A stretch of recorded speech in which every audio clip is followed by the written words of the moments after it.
Henderson Field, Guadalcanal. October 24, 1942. 2,200 hours.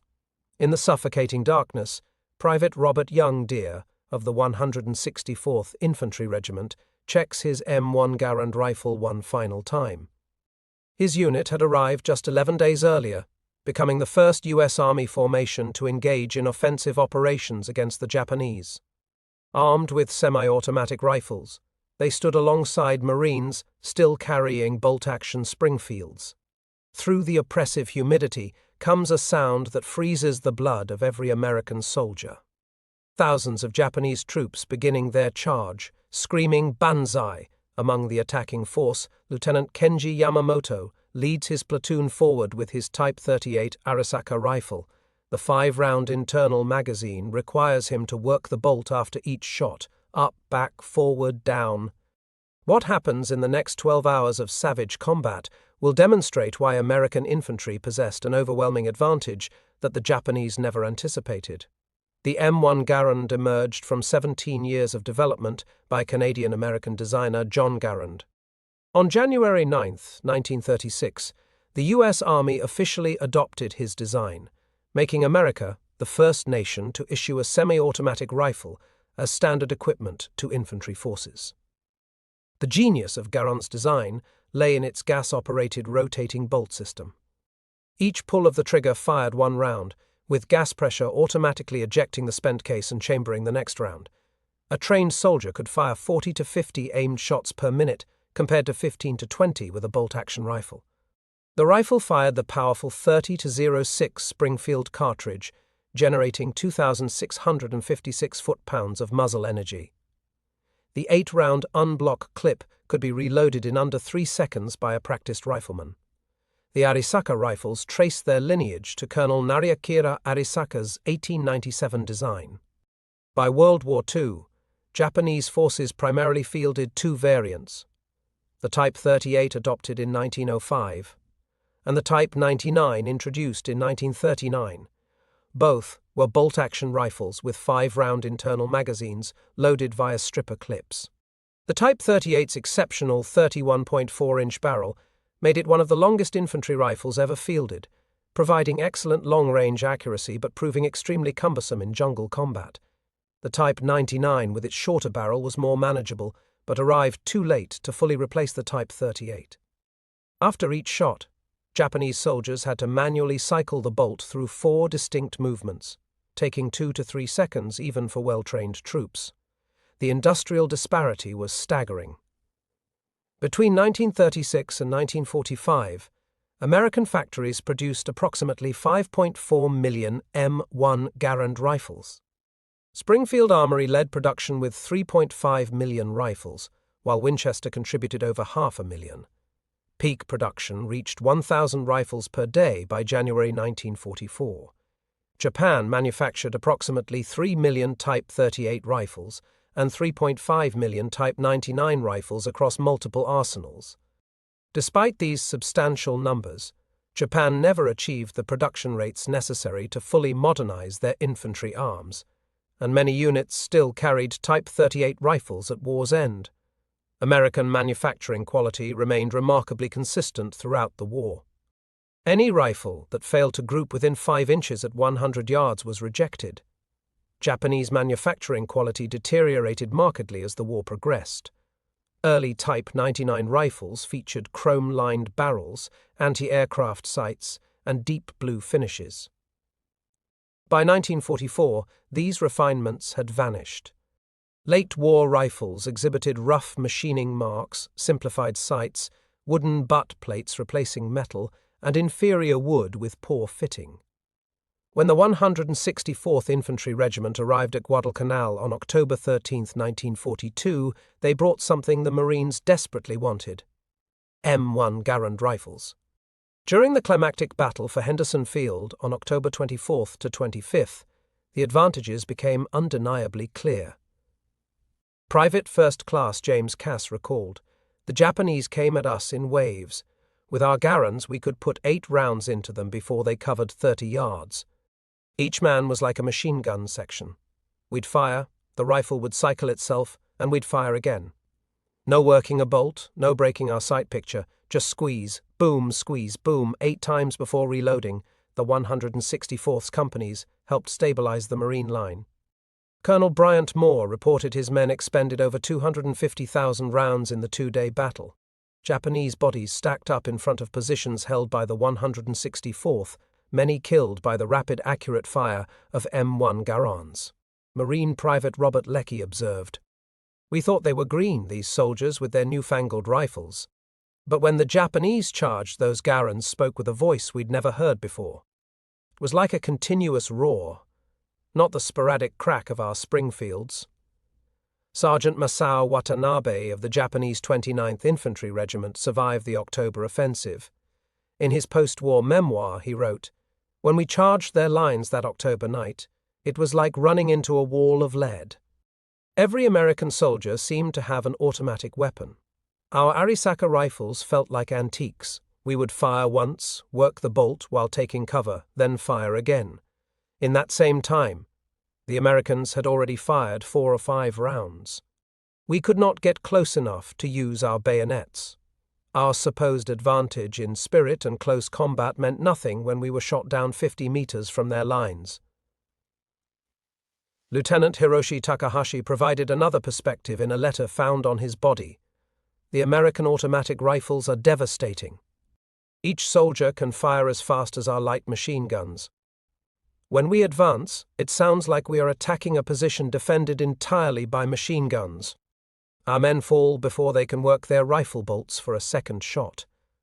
At Cape Gloucester in December 1943, Marines of the 1st Marine Division, now fully equipped with M1 Garands, landed in torrential rain. Private First Class Eugene Sledge later wrote, "That Garand was the most reliable piece of equipment we had. In rain that came down like waterfalls, in mud that sucked at you like quicksand, that rifle kept firing. The Japanese with their bolt actions couldn't match our rate of fire." Marine Sergeant John Basilone, who earned the Medal of Honor on Guadalcanal, noted, "The Garand gave every Marine the firepower of 3 men with bolt-action rifles. In the jungle, where you might only get a glimpse of the enemy for a second or two, being able to fire multiple shots without working a bolt meant the difference between killing him or him escaping to kill you later." During the Battle of Saipan in June 1944, the largest banzai charge of the Pacific War saw over 3,000 Japanese soldiers assault American lines in a pre-dawn attack on July 7th. Corporal John Miller recalled, "The Japanese came at us shoulder to shoulder, screaming like banshees. Our Garands never stopped firing. As fast as we could pull the trigger, we fired. The ping of empty clips ejecting was constant, like some deadly music. The Japanese with their bolt actions couldn't match our volume of fire. They'd get 1 shot off, maybe 2 if they were lucky, before our semi-autos cut them down." At the squad level, the advantage became even more pronounced. An American rifle squad of 12 men could deliver 400 to 500 aimed rounds per minute. A Japanese squad might manage 150 to 180 rounds per minute. At company level, the difference became overwhelming. During the Henderson Field Battle, Company G of the 164th Infantry expended 30,000 rounds in one night while suffering only light casualties. A Japanese battalion of 800 men conducting a banzai charge faced American companies capable of putting 8,000 aimed rounds downrange per minute. Even accounting for darkness and confusion, the volume of semi-automatic fire created kill zones that human courage alone could not overcome. Captured Japanese after-action reports frequently cited American firepower superiority. Lieutenant General Harukichi Hyakutake, commanding the 17th Army on Guadalcanal, stated in November 1942, "Enemy rifle fire has density and accuracy beyond our expectations. Each enemy soldier appears to be armed with an automatic weapon. Our forces cannot achieve fire superiority even with numerical advantage. By 1944, Japanese tactical doctrine acknowledged American material superiority. Instructions for the decisive battle in the Mariana Islands stated, "The enemy's automatic rifles and machine guns create an impenetrable wall of fire during daylight. All attacks must be conducted at night or under cover of adverse weather." Lieutenant General Tadamichi Kuribayashi, the brilliant defender of Iwo Jima, wrote in January 1945, "The American automatic rifles are remarkable weapons. Each soldier possesses firepower equal to 3 or 4 of our riflemen. We must not waste lives in futile banzai charges against such firepower." The Japanese made several attempts to increase infantry firepower. The Type 100 submachine gun, introduced in 1942, produced only about 27,000 units by war's end, insufficient to make a strategic difference. More revealing was the Japanese effort to copy the M1 Garand itself. When American forces captured the Yokosuka Naval Arsenal in 1945, they discovered the Type 4 rifle program. Japanese engineers had reverse-engineered captured M1 Garands, modifying the design to use 7.7 mm ammunition. However, Japanese industry proved incapable of mass-producing this complex design. While they manufactured parts for approximately 250 rifles, only 100 to 125 had been assembled into complete weapons. The Type 4 program revealed that Japanese military engineers fully understood the M1's advantages but lacked the industrial infrastructure to produce it in meaningful numbers. Beyond industrial limitations, Japanese military culture resisted emphasizing material factors over spiritual ones. Colonel Masanobu Tsuji wrote, after the war, "We knew the Americans had superior weapons, but to acknowledge this openly would have destroyed troop morale.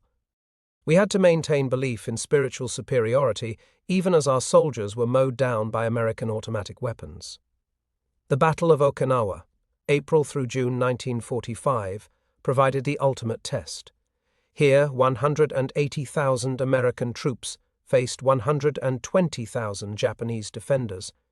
Lieutenant General Mitsuru Ushijima had learned from previous defeats, preparing elaborate defensive positions instead of wasteful banzai charges. Yet even in defense, the limitations of bolt-action rifles proved critical.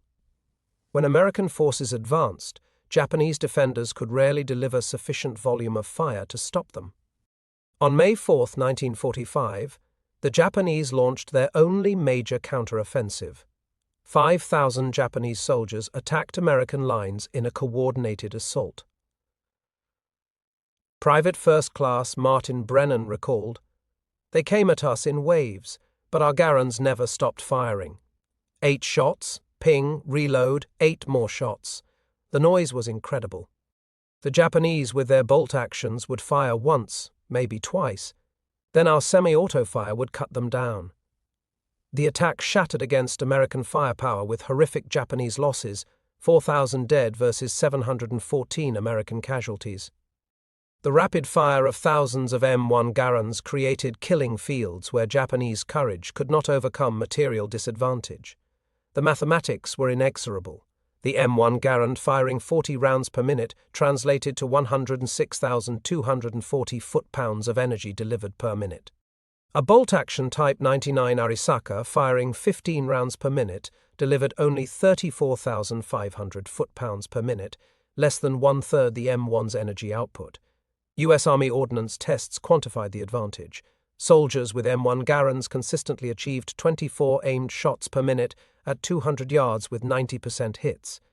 Soldiers with bolt-action rifles managed only 10 aimed shots with 85% accuracy. In rapid-fire scenarios, M1-equipped soldiers could engage 3 separate targets in the time bolt-action users engaged 1. Combat statistics from Pacific battles revealed telling patterns.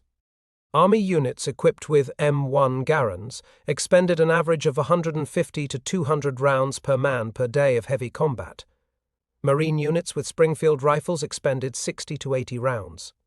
Japanese forces rarely expended more than 40 to 50 rounds per man per day, limited by both ammunition supply and mechanical constraints. The M1 Garand's success influenced military rifle development worldwide.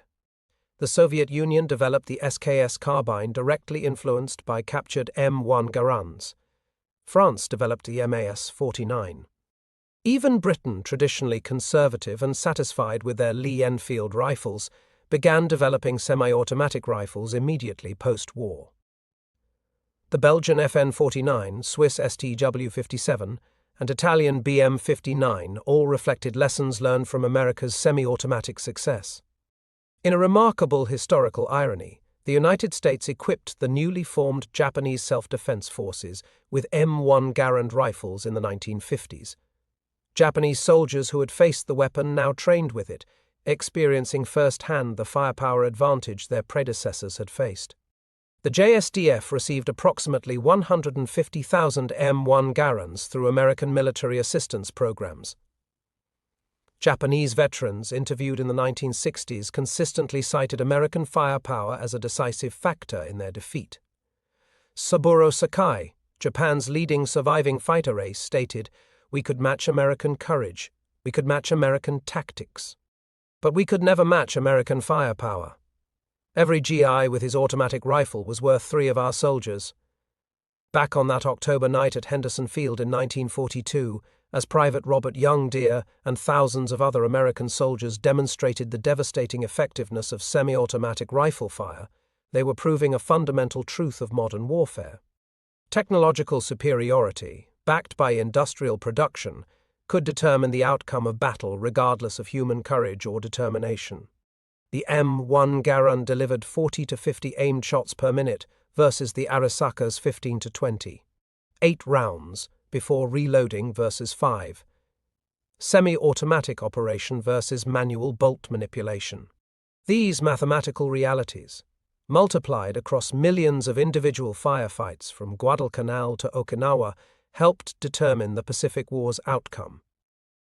Lieutenant Kenji Yamamoto, who led that charge on October 24, 1942 with his Type 38 Arisaka, did not survive to see the dawn. His rifle, with its exceptional accuracy and admirable construction, could not overcome the wall of semi-automatic fire that met his attack. Found after the battle, his weapon had 3 rounds remaining in the magazine.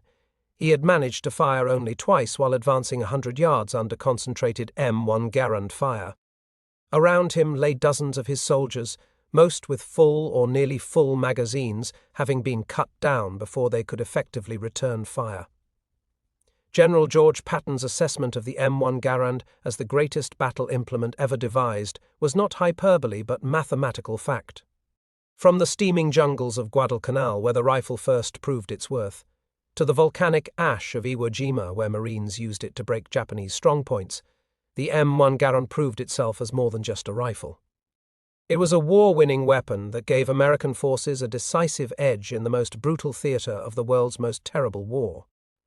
The distinctive ping of an ejecting in-block clip became the sound of American victory in the Pacific, a sound that meant 8 rounds had found their targets. Another Japanese position had been suppressed, another island secured, another step taken toward Tokyo Bay. Against it, the bolt-action Arisaka, for all its virtues of strength and accuracy, was simply fighting the last war with the last war's technology. In the final analysis, the Pacific War was won not by any single weapon or battle, but by the cumulative effect of American industrial might and technological superiority. The M1 Garand stood as perhaps the most visible symbol of this advantage at the individual soldier level. Every GI or Marine with an M1 possessed the firepower of 3 enemy soldiers, an advantage that no amount of spiritual training or warrior tradition could overcome. The Japanese soldier could work his rifle bolt only so fast. And in modern war, rate of fire multiplied by accuracy equaled survival. The semi-automatic rifle had made every American soldier a base of fire unto himself, and that advantage, multiplied across the vast expanses of the Pacific theater, helped ensure Allied victory. The last word belonged not to courage or spirit, but to the mechanical precision of gas-operated semi-automatic fire. 8 rounds, 1 pull of the trigger each, before that distinctive ping announced it was time to reload and continue the fight.